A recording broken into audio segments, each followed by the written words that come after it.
It's time to talk fantasy football. It's time to let them know. Where you let us crunch the numbers while you crush the competition. So grab your playbooks and crack a cold one, because here's your hosts, Teak and Baney. Hi guys, how we doing? Another episode of the Let 'em Know podcast. It's me, it's the Money Badger, and as you can see, we are without our pilot, our captain. He is down and out. My boy is hurting from the holidays. He got sick. Hate to see it. Thoughts and prayers. Drop him in the chat for Teak. He's not dead, but he is definitely hurting.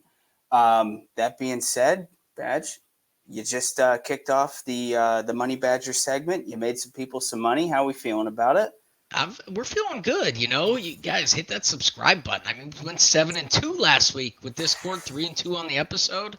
We're rolling. You, Baney, I think you hit some prop bets. You were texting them to me this week. So, yeah, don't miss out on these free bets. Everything is free. And then I'm going to pass it off back to Baney in the words of Captain Phillips. I'm the captain now. So, T, feel better. Baney's going to drop off some NyQuil and DayQuil on the porch. I'll get you some Gatorades. I hope you feel better, bud.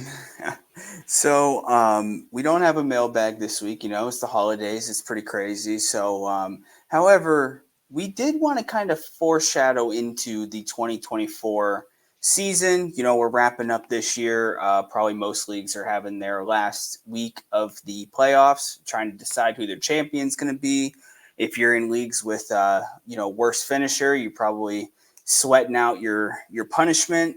So that being said, we're going to talk about a couple of players real quick that are sliding up our draft board for 2024. Players that might have caught our eye or thinking might be worth going above their ADP once that releases in the offseason. So that being said, Badge, who is somebody that has really caught your eye this year? So I feel like a lot of people agree. I'm sure you guys agree. I'm sure Teak, when he watches, he'll agree.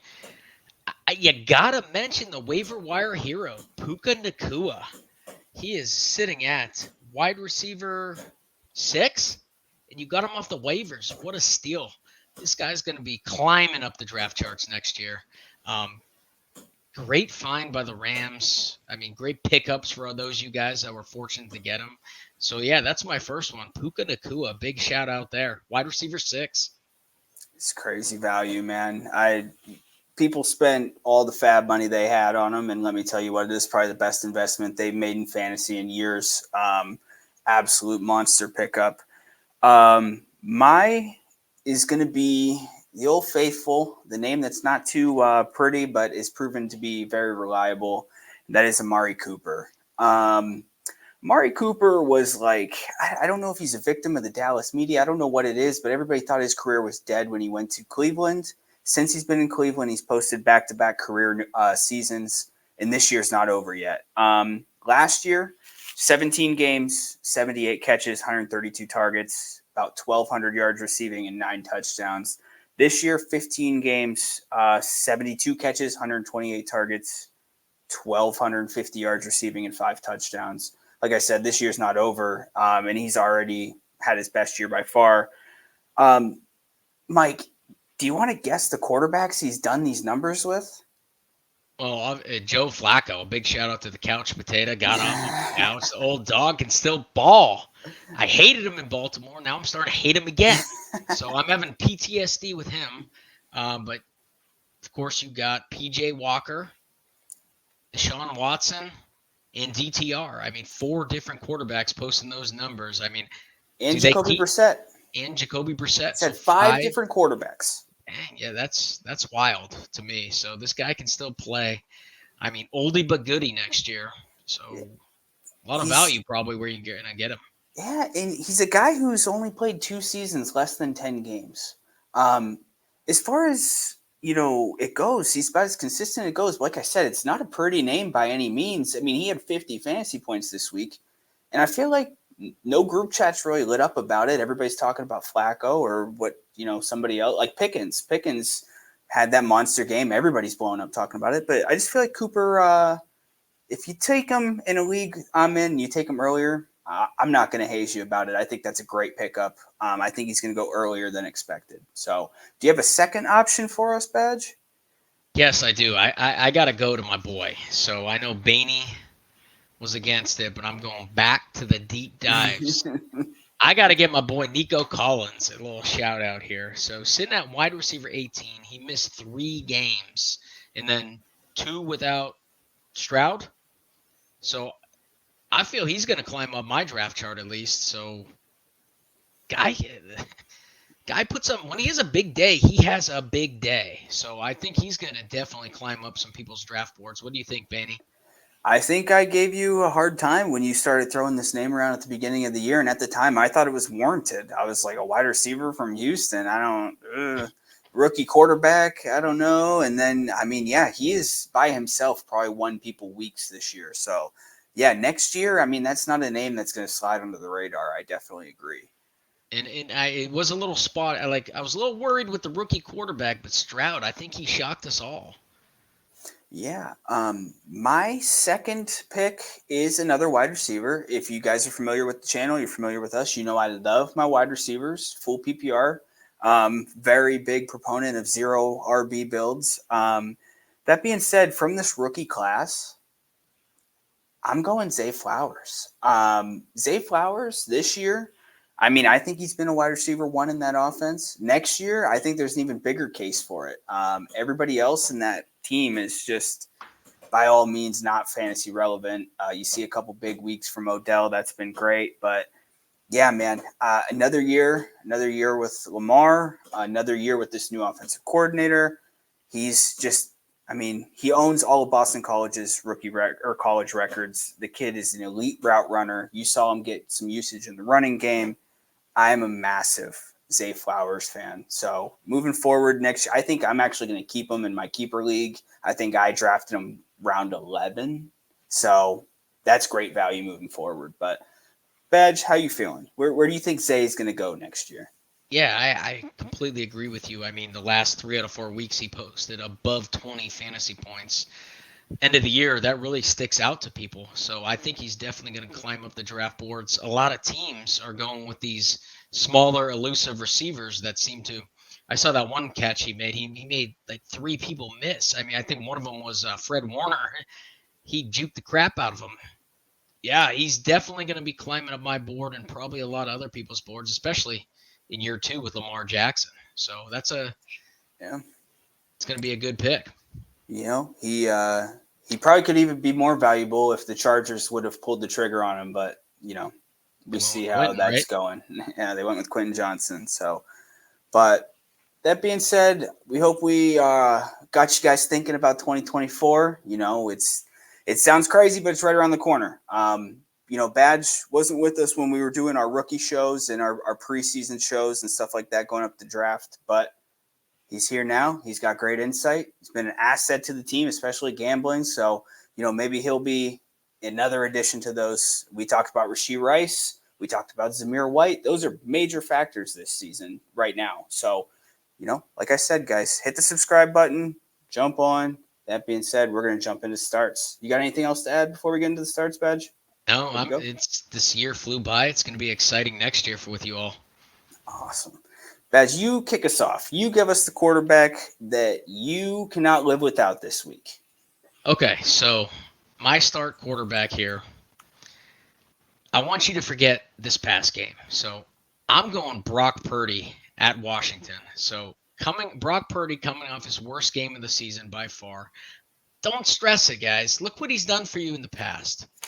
Don't stress it. Every quarterback has a bad game, bad week, everything. I mean, this was his first bad week. I think he had 4 picks. Yeah, he had 4. He had 4 and he got knocked out of the game, I think. Yeah, so when they had 3, it was his first 3+ interception game of the year. In his career, actually, his first 20 starts. So he's going to bounce back this week. Don't shy away from him. Don't play off that. My number 1 rule is forget what you saw last week. He is a great matchup against Washington. They're allowing the most fantasy points to quarterbacks this year by far. So I wouldn't be afraid to start him. I think it's a great bounce back spot. they're looking at the Niners are going to be fired up. They're still playing for that first round bye. They got to win this week. Purdy's in line for a huge day with this matchup against Washington Commanders. So I'm starting Brock Purdy this week. Baney? Badge, I usually sometimes give you some pushback. I give you a hard time. However, I'm doubling down with you. I'm backing you up, and I'm going to give you more information to back your point here. He averages so many yards after catch for a pass attempt that he has to do 70% of what the normal quarterback has to do. Like, literally, there's crazy stats backing that. We're not going to get into all of it, but he has to do 70% of what the normal quarterback has to do to get what he's been giving you. So he is way above average. The wide receivers there, the running back, obviously McCaffrey, they're giving you so much after he puts the ball in their hands. So it's the old saying, put the ball in the playmaker's hands. He's got all the playmakers. It's like the Infinity Stones with that offense. So, Badge, I think he smashed it with this start. Brock Purdy, fire him up for sure. That being said, I'm also picking a quarterback that really has kind of been down these last couple weeks. Dak Prescott. I think you fire up Dak Prescott and you feel good about it this week. I think it's going to be a big bounce back game for the entire offense. Detroit's secondary has a big question mark over their head right now. To be honest with you, they got shredded by Nick Mullins this week, 411 yards. That being said, they kind of cleaned it up with some interceptions, but I don't think they earned those interceptions as much as Mullins just kind of gave them to them. But yeah, 411 yards. Dak Prescott should probably have a carving knife in his hand this week. He's going to be dicing them. That being said, question for you, Badge. Do you think the Cowboys miss Zeke right now? Yeah. That red zone offense looks terrible. Zeke's hurdling guys, diving in the end zone, looking like prime Zeke these last couple weeks. It's been crazy. It's complete role reversal with him and Pollard right now. It's crazy to see. But yeah, I know Cowboys fans love Zeke, and then they took a lot of carries away last year with Pollard, and now Zeke's finally getting his opportunity with Stevenson getting hurt. So they might be missing him a little bit. Pollard has been up and down for me. Very unreliable in the red zone. But who are you firing up at running back, Badge? So I'm going with you, Baney. I'm going with your boy. I'm going DeAndre Swift against the Cardinals. So last week it was nice to see. He had 20 attempts. So it was nice to see those attempts go up. He fell in the end zone. This is a very favorable matchup against the Cardinals. They're allowing a league highest of 23 fantasy points to opposing running backs. I would really like to see Swift's receptions go up. That's one thing, which I think they will. The Cardinals are allowing 5 receptions to opposing running backs this year as well. So I think we're going to see a few catches from him, which is always good in a PPR league. So in my fantasy playoffs, DeAndre Swift, he's going to remain as a flex option for me. So I'm starting him as my flex with this matchup against the Cardinals. So I love Swift. I think he's been a great asset to the offense. Everybody here knows I'm a Birds fan. We don't need to get into it. That being said, everything you said, I hope comes to fruition. Eagles these last 2 years have been in the bottom portion of the league in passing to the running back. I think a big reason is a lot of those screens go to Goddard and Smitty, but I would love DeAndre Swift to get those receptions, those dump offs, man. He's just, I almost swore, just a great asset to this team. He's deadly in space, but for some reason they've been sneaking Gainwell in there way more than I like to see. But you touched on the 20 touches this week.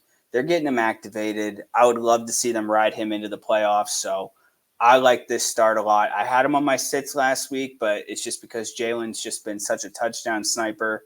But Swift is it's a great player, man. I have no gripes with that at the flex.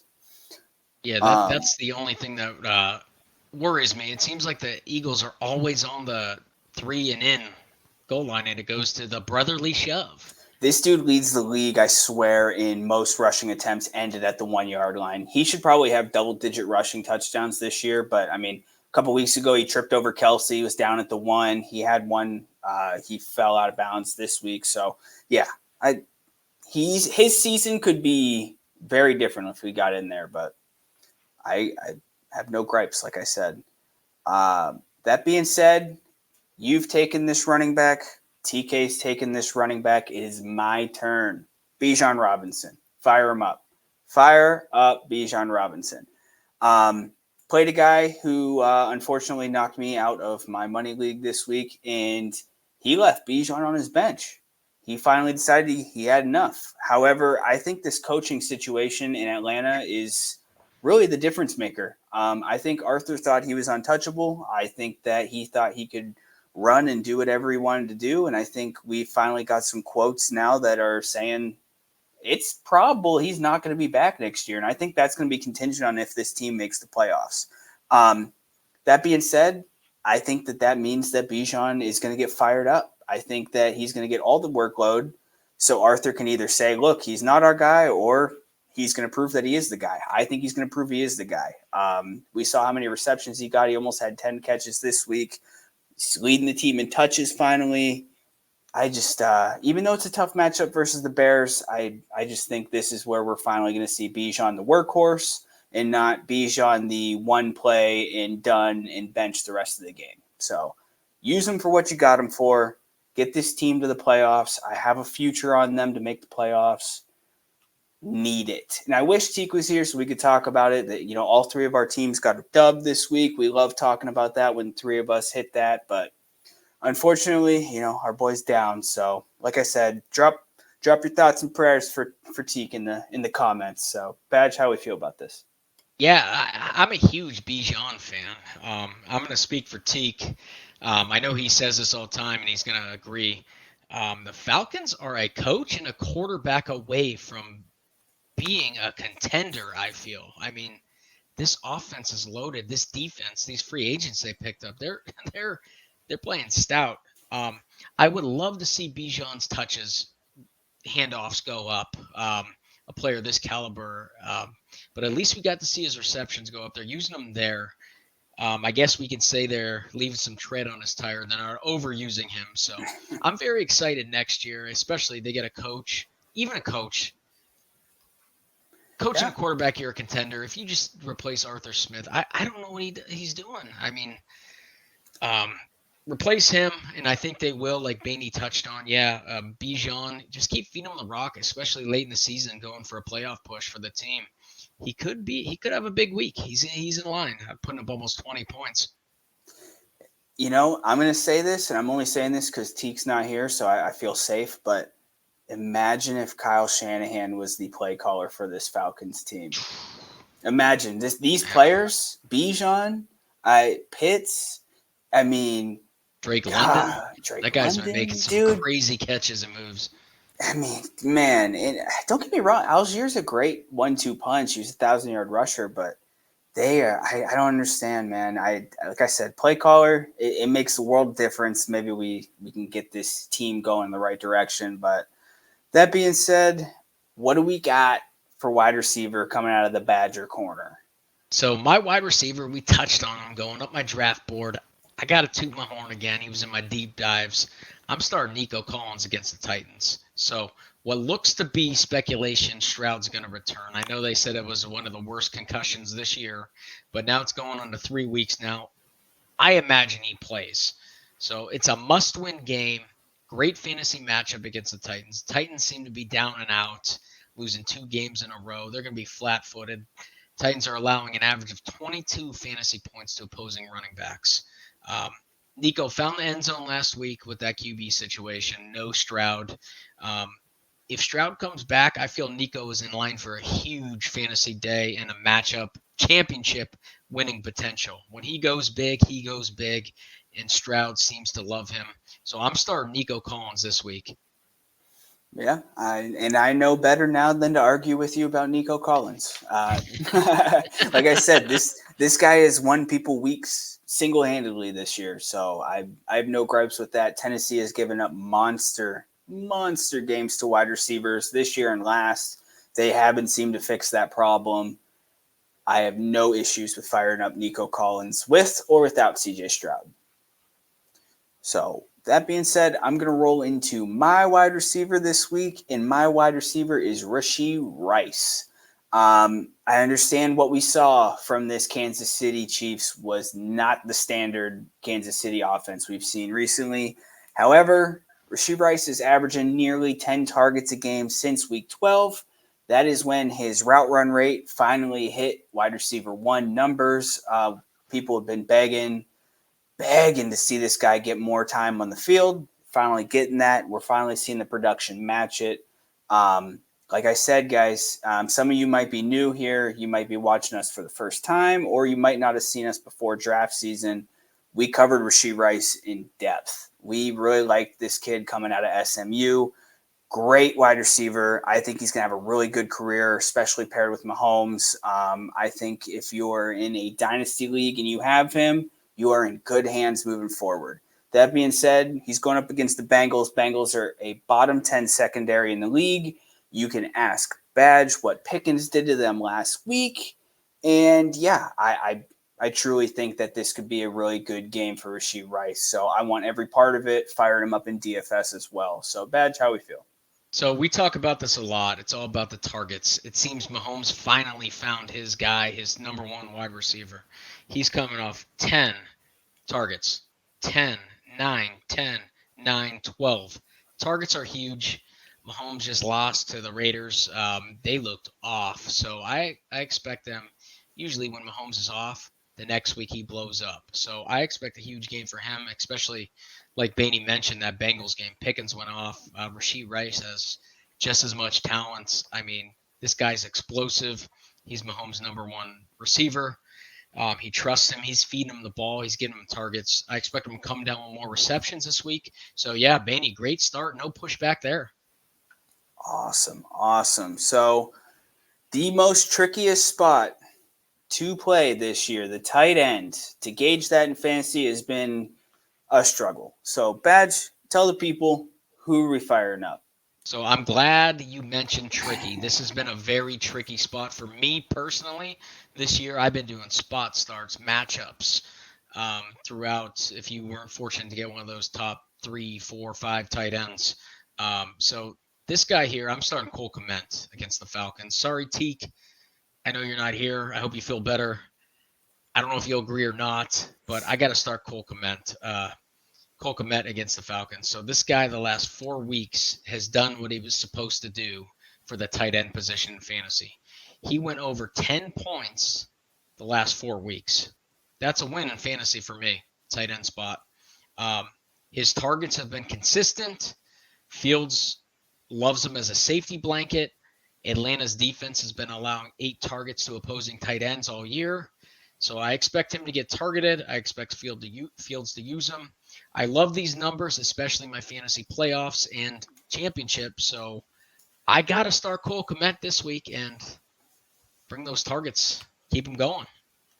Yeah, the target share at this position is vital. And yeah, man, we've said it. I feel like we've talked about Bears players a lot. We've talked about Fields a lot. I've been saying I think this Bears team is going to play themselves into this whole team being exactly what it is right now into 2024. They seem to be putting some good things together, and Cole Kmet is one of those good things consistently. Not much else to say. I mean, he's going to give you basically his ceiling every single week, which is, I mean, double-digit points, it seems like. So I really like Cole Kmet, and if you're fortunate enough to be on the receiving end of a double-digit red zone touchdown performance from him, then you're feeling real good. So he's giving you a couple of those. I like it. Yeah, real quick, Bainey, you mentioned the how the Bears are finally stringing it together. Doesn't this kind of remind you of last year? How they did this? It's exactly what me and Teak, I think, talked about it a little bit. It's literally exactly what they did last year. And Fields finished at QB4 on the year last year. He played so bad at the first 6 weeks that everybody forgot about it. And now it's like deja vu. And, DJ Moore is flirting with, 1,000-yard season, and Kmet's coming along, and Fields is looking good. It's just like Eberflus is getting praised for the defense. They wanted Eberflus fired. Really stands out to me. The defense really standing out to me right now. Yeah, 2024, we're going to be having this exact same conversation about this Bears team. I'm telling you. And they're not going to draft a quarterback. They're not going to draft a quarterback. They're going to draft Marvin Harrison Jr. or a lineman. I'm telling you, history will repeat itself. But I'm firing up at tight end Trey McBride. I've said it a handful of times now, and I'm going to be true to my word. You fire up somebody who's going up against this Eagles secondary. The secondary across the board is just brutalized. Injuries, lack of talent, lack of speed. And the linebackers are 10 times worse, man. We've lost like 4 guys so far. We've had like 2 or 3 different linebackers. And we ultimately just don't have the talent to hold tight ends. We've seen tight ends have monster days against this team. And Trey McBride just has unlimited target share with Kyler Murray. And he's just a beast, dude. Honestly, we talked about dynasty leagues with Rashee Rice. Trey McBride, same thing. If you got him, hold on to him. You're going to be sitting with a top 8 tight end moving forward these next couple of years. So I feel really good about Trey McBride. DFS lineup specifically, you absolutely smashed that button against this Eagles defense. Yeah, Baney, I couldn't agree more. Like you mentioned, the big thing, those Eagles linebackers, they're decimated. A lot of injuries. McBride, young talent, great pickup by them, great draft pick.